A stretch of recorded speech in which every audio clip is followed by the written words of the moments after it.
great at dancing. I'm going to ask him if he got trained for it. Hi, Peter Mike. Hi.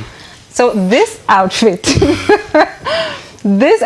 is it like your identifier? Yes. Yes, because I see it in most of your skits. We're just glad to have you here. Welcome to Cameroun Feeling. It's a privilege to have you. The thing is, let's break that myth first of all. People keep saying you're Nigerian. Why do you think so? Is it that you don't showcase your Cameroonian side enough? First, in Africa, there's something called entertainment. Like, if you want to grow bigger, you know, Nigeria have a population more than the English Cameroon. So the level I am today is because I decided to, because I was dreaming to be bigger, like international. You understand? I don't just want to be local. So I decided to do Nigerian content. I had a target to do Nigerian content because if I was doing like Cameroonian content, I won't be at this level. So that's honest. Yes. So that's why some people, when they see my content, they always think that I'm a Nigerian. You're Nigerian. Yes. Before we get to that, let's get to the root of where you're from. Who is Peter? Peter has quite a popular father, if we can put it that way. Bobe Yerima Afoakom. Yes. We know him like the star singer. We're so proud of the music he does. But how was it like being raised by him? It was so difficult. Really? First of all, I want to congratulate him because we grew up in Yaoundé. And today, if I'm speaking the language like my mother tongue, it's because of him. Good. So he was very, very good father. Till today, is still so we're well trained. Because in the house, for example, in the house, we don't speak French or English when it's around. Yes. Only the local language? Yes, only the local language, even because we grew up in Yaoundé. Yes. So that's why till today, what I really appreciate him is the language that I know. Because some people, they don't train their kids with local languages. Yes. That's true. So he really did very well. But didn't he pull you towards becoming a musician like himself? No, actually, he wanted me to be a footballer. Oh, really? Yes, okay. yes. So I was a footballer, and I've played in so many countries, like in China, yes, in Thailand, and all those countries. So how did you switch from football to sort of comedy? Injury. Yes, okay. Injury. So I had an injury in China in 2018. So before I went to China, I was a dancer. I've been a best dancer in Bamenda for 3 years because I went to GTHS Bamenda. I studied building in school. So he wanted me to be a builder and a footballer. Yes. Yes. So after going to China, football, then injury. So I was like, I was born to make people smile. I was born to make people laugh. Entertainment yes, somehow. Entertainment. Yes. So that's when I started entertainment. Because by that time when we were dancing in Bamenda 2010, there was not social media that way, like Facebook and all those things. So 2019 now, when I was in China, I was not even on Facebook or social media. Okay. So when I had that injury, I decided to just create something. I said to myself, like, I was born to make people laugh. I was not born to work in the office. You understand? So I decided to create Instagram page and all those things. Started doing Nigerian content, dancing to Nigerian music. Yes. Sometimes Cameroonian music. But when I dance to Cameroonian music, I don't have a lot of engagements like when I dance to Nigerian. So I decided to stick on Nigerian, Nigerian comedy.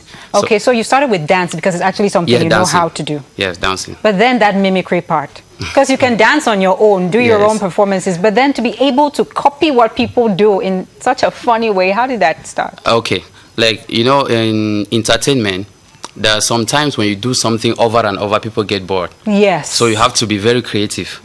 So when I was dancing, at a certain point, it was like boring to people. Because sometimes you read the comments. Like you read people's comments and you try to create something from those comments. Yes. Yes. So one day I just took one video of another dancer. Then I said, okay, why not just create something? Because I was the one who started this thing on social media in Nigeria. So why not just dance like that person and then just You're the one who did it for the first time? Yes. Nice. Yes. So many people started doing it over and over. So I just, first, I was not mimicking dancing, I was mimicking speaking. Like somebody speaking, I tried to speak the same like the person. So after that time, it got boring too. I jumped into dancing. So started mimicking the dancing, and for some people, they think it takes a lot of time. Yeah, I was wondering how long it takes to come up with something like that. First of all, when I see a video on social media, if I know that I can mimic this video, in just 2 seconds, I will know. Yeah. After watching that video, I will know that I can do this video. There are some videos you can never mimic. Yeah. Yes, even if you do, you can never mimic it. So, but when I see it, I know already that I can mimic it. Peter, now that you're here, there's so many questions we have about doing content creating in the internet and doing it so well. You have such grand following. Yeah. The thing is, what do you do when people comment some negative things, insult you? How do you deal with that aspect? It gives me more courage to work hard. Okay. Yes. So, Do you respond to them? Sometimes you respond when you are in your bad mood. Yes, you respond. Okay. Because some people, they come to social media just to disturb. Yeah. Yes, someone he really wants to make you angry.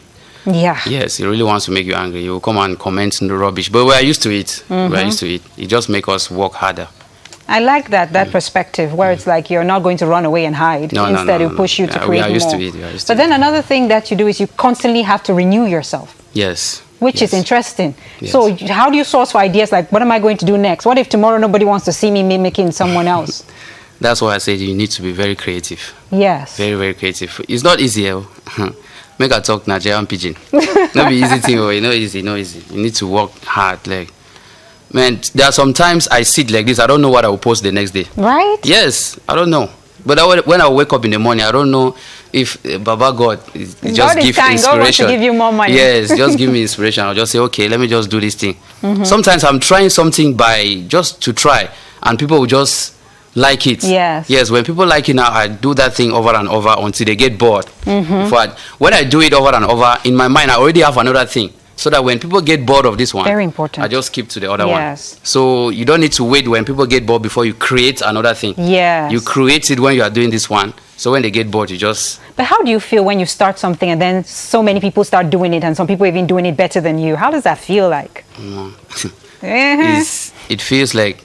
So it feels like maybe I'm an idol to some other people. So you take it that way. Yes, you're not offended. You don't go tell them, stop imitating me. No. It's like when I started stealing Instagram followers. There's this content when I was stealing Instagram followers. Like Don Jazzy posted me, Tiwa Savage, all these Davidos and all these people in Nigeria. That's why many people thought I was a Nigerian. Yes. Yes, because I go to your Instagram, I steal your followers, I edit it, I put your reaction and all those things. Yeah. The video is here. So that many people started doing that concept. And many people started tagging me like, oh, they are doing your concept, For me, it's not a problem because me, I'm very creative. Once you do it, once it gets bored for me, I do another one. Yeah. So you continue following me. You know what's interesting? You said some Nigerian celebrities kind of reposted the things you put.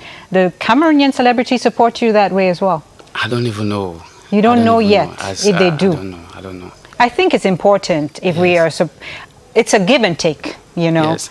The more they support you, the more you put their content out there as well. Is that how you see it or yes. not? There was a time I contact because, most of us, we get trending by bloggers. So there was a time I was so popular in Nigeria. Like nobody knew me in Cameroon. Yeah. Yes. They knew me, but they never knew I was a Cameroonian. Yes. Like, for example, I went to buy something in one store last week. The guy was saying like, you look like a Nigerian skid maker that I know. I was like, I'm the one. He said, no, you look like one Nigerian skid maker. I said, what's the name? He said, Peter Mike. I was like, I'm the one. I was back from football. So I was like dirty and something. He was looking at me up and down. He was like, it can never be you. So I opened my phone. I showed him. He was very shocked. So that was just to say, Cameroonian, there was once I contacted a Cameroonian blogger, like, oh bro, I'm popular in Nigeria. How can you make me like, I'm even popular more than him. I don't want to say the name here. Please don't. Many of them. So I'm even popular more than them. I was like, how can you post me so that he sent me a list that I have to pay money.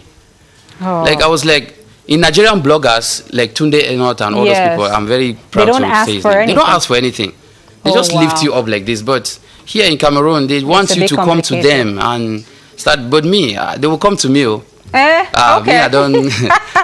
Talking about coming to you, some people are like, do content creators make money? How do you do so? Through monetization on YouTube and Facebook and adverts and endorsement. Yes. Okay, so it works that way because I think it's a bit difficult here in Cameroon to monetize. Yes, it's very difficult. Yes. My page was monetized in Nigeria. Yes. All right, so I know this is a bit personal, but how much money do you make? Sometimes. How does it work? Sometimes it depends on your hard work. Yeah. Sometimes in one month, there are some months you can make 100,000, 200,000, 2 million, 5 million. depending on your views, and your comments, and your sharings, and your likes. Yes. So they count all of that, even comments and shares. Yes. I see why people always insist that you should share what they yes. do. But then to advise, there are so many people looking at you right now and say, Peter, Mike, we want this. I've been online for 3 years. Nobody's sharing my work. Nobody likes what I do. How would you advise them to be successful in content creation? First, there are so many entertainers in the world right now. So if you want to make it so fast, you don't have to copy what people are doing.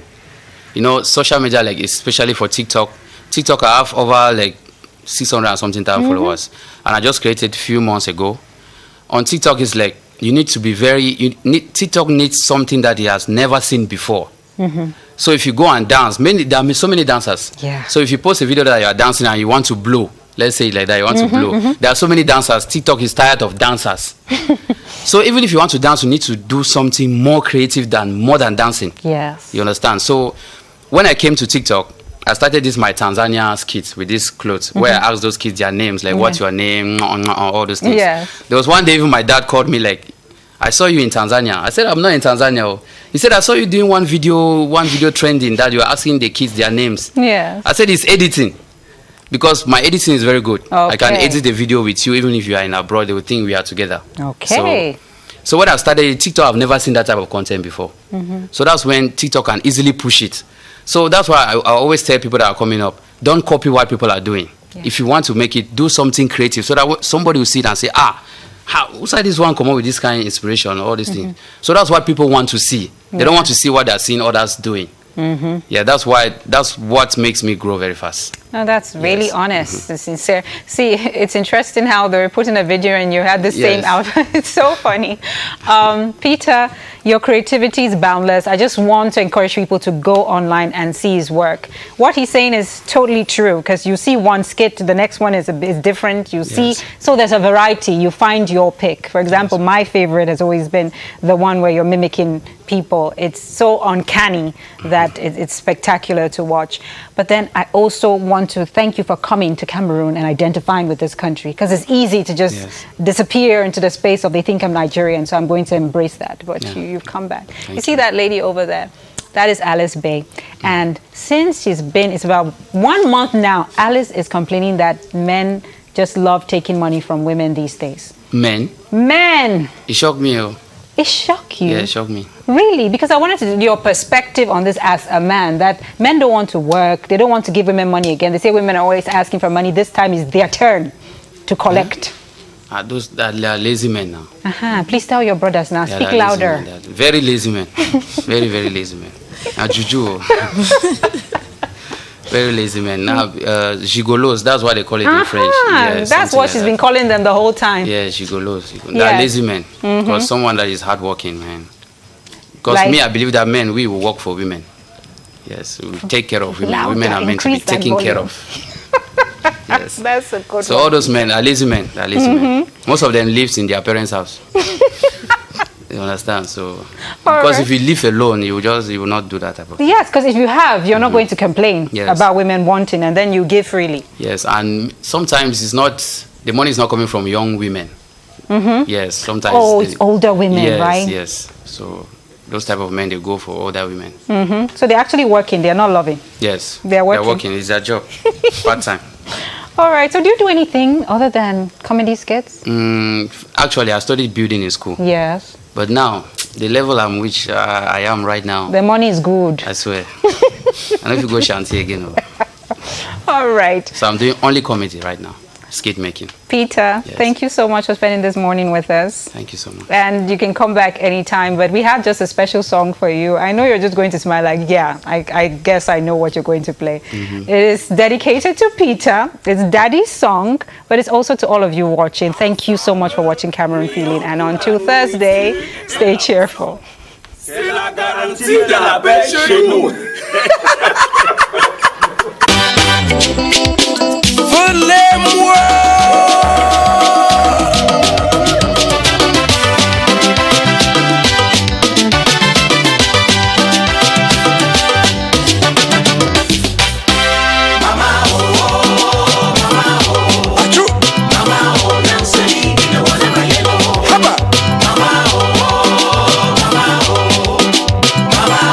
City.